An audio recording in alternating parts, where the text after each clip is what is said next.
Action. I'm giving you the tools, right? I'm giving you the sandbox. I'm setting the table for you, but it's up to you to decide what you want to eat. Master Chief is human. He's not a machine. He's not a set of armor with a big weapon.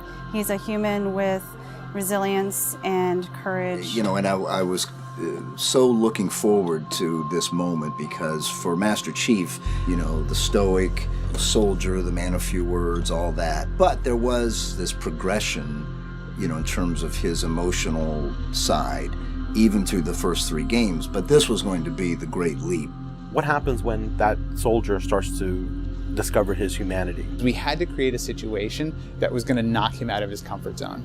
The Master Chief has settled into this comfort zone of being the hero. You know, it's interesting. Early on, we talked about the hero's journey, and like, how do you have a hero's journey when he's already a hero? What are the sacrifices that you need to make in order to preserve something as precious as humanity? The journey is the important part. The growth is the important part.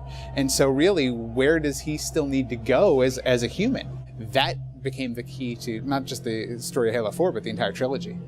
We're really examining what sort of burdens a Guardian carries. In a lot of ways, the story that we're telling with Halo 4 is about putting Chief in circumstances where he's forced to change. He's forced to take stock of himself. In a way, Chief is a Guardian. Cortana is Chief's Guardian. The Forerunners were the Guardians of their own universe, and they might have to make a decision that not everyone is going to agree with and that some people might condemn.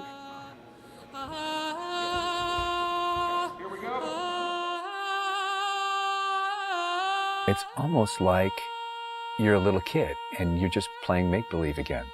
So you imagine everything. The table's here. The plinth for Cortana is here. There's a window here. Ready, go.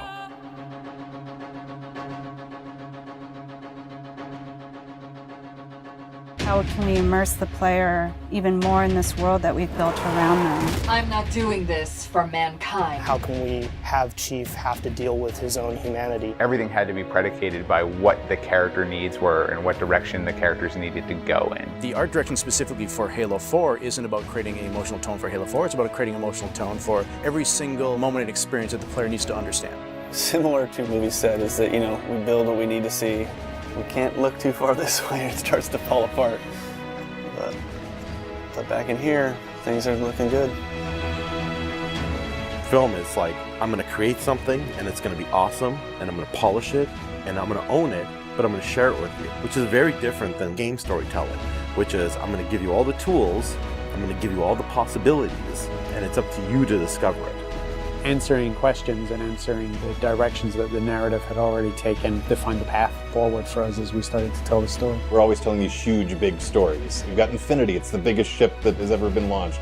We've got Requiem, which is like the biggest Forerunner artifact we've ever found. But in the middle of all of that, we've got this very small personal story between Master Chief and Cortana. You tell a story with every detail that you put into a game. Immersion is really what allows somebody to believe your universe and also to become emotionally caught up in your universe. Ready to get back to work? I thought you'd never ask. How do we make sure the sights and the sounds and the things that they're feeling as a player inhabiting that suit really comes through more clearly? And you know, technology has allowed us to do that with much higher fidelity than back in the CE days. Okay, so those are definitely bigger ones. Yeah, those start to get... Just because we've got more people. Let's roll video. Yeah. So this will be just video and audio only, no face, no mocap. In that case, you won't mind if we return the favor. As we design these things, we put together the best plan. Until it actually touches an actor, it lacks humanity. Having the ability to work with the actors on stage, capturing their face, body, and voice at the same time, really gives us an opportunity to create an immersive experience for the actors. Working at Giant, we can have at least 8 actors in the same volume at the same time. So the objects that they're acting around and the people that they're acting with, against, through, and toward are there in the scene with them, and it makes a huge difference. We sent out a breakdown for the characters and how we wanted them to feel. We ended up getting 80 or 90 submissions back through our casting team. Casting for the Master Chief is tough. You need a performer that has a really raw physicality to him, and yet he has to, within the confines of this suit, be able to relate and relay emotion. I like to express myself. I freely do it. I wholly do it. I enjoy it. And so pulling back on all of those instincts is what's required to play him. Imagine that translating to a 3D model with huge armor and making sure the personality of Chief's movement comes through that armor was really critical. And that really came down to Bruce's acting, his physical stature, and really his physicality as he went through all of the performance. You'll never see his face or hear his voice, but all of the other actors that are playing off of him have received so much from him in their performances, and I think that they would all agree with that. This is the low-res asset of Chief. We were afforded a little bit more budget since he's our hero. From the art process, storytelling is just about engaging the player. You don't have to answer any questions. You don't have to take them through a lot of loops of feeling. If the player's engaged, I think you've got the start. So Master Chief's a difficult one because he's a dude in a helmet. There's such particularly in science fiction, such a fantastic history of people being completely realized as people without having their face as a tool. For us, it's making him feel like a real person. We have a nude male sculpt, and then from there we sculpt it on physically a tech suit. And on top of this, guys, when we spend time just doing all the details and trying to add some of that functionality, even little bits here and there like Braille, and this just reads 117.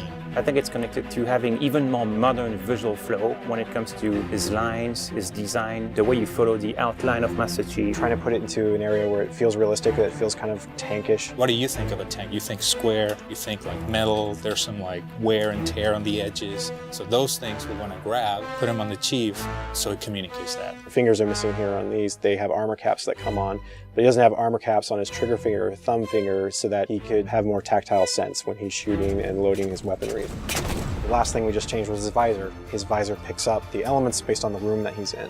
We want to take every inch of the character to tell a story as much as we can. Above all, he still needs to connect to the player and they still need to understand him as being that character. It's somebody who's been very loved over the last 10 years.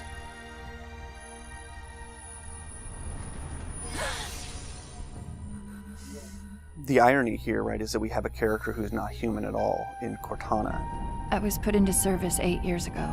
She is the most human character that we have in the story. Right? She's struggling with her own mortality.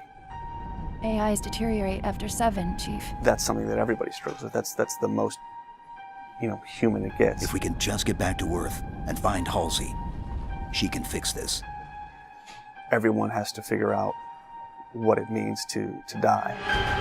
She's strong, she's convicted. She herself is going through a really difficult time in understanding the things that are happening to her. We were looking for somebody who really could bring just fire and stuff that's required for some of those sequences. We needed to make sure we found someone that had some innocence to her, but also could be very strong at the same time. If you imagine that you could have 20 emotions at one time, she has that. I will not allow you to leave this planet!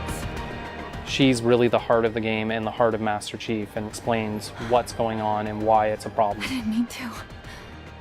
I didn't mean to do that. Cortana is certainly our biggest human connection, I think, with the entire story. How can we see these subtle details in her facial structure? It's the Forerunner symbol for reclaiming. So this is the baseline where we started from Cortana, and then we go through and tweak and modify, having all these different elements moving throughout her that make her feel alive constantly. We wanted to make it to where you could have code flow lines start from every digit from her toes to her hands, and then be able to flow all the way up into her head. What you experience is her taking care of you as a player from a gameplay perspective, but I think you also start to get a sense of how she takes care of the human side of Chief. Wake me when you need me. They spotted us. Bringing Jen and Steve in and having them layer their voices over the character performances in the cinematics, that just brought the whole experience together. You look at just the number of lines that the Chief has had over the course of the franchise, and it's not a lot. How much firepower would you need? And yet people will immediately call you out on the Master Chief's voice being something very distinctive and important to them. The funny thing is that they've had this off-screen chemistry because they didn't actually meet until last year. Not only is this the first time they've ever sat together on a panel, this is the first time they've ever been in the same room or even met. So seeing them meet and seeing them have that chemistry in real life and seeing how they acted together in scenes, just felt like we just missed this opportunity for all these years to actually get them together and get something even more memorable and more exciting out of them. In the beginning, they were great choices for those characters. You know, Steve has this very stoic personality that comes through in his few words. The same way Jen's voice is confident and it's strong, but it can also be playful. You do know you don't have to wait until the last minute just to impress me, right? In many ways, Halo 4 is the first act.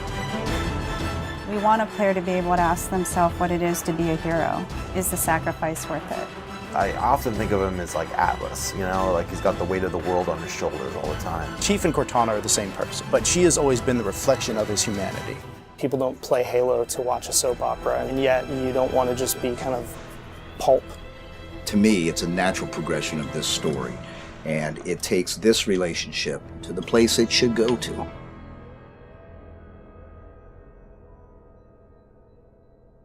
Don't make a girl a promise you can't keep.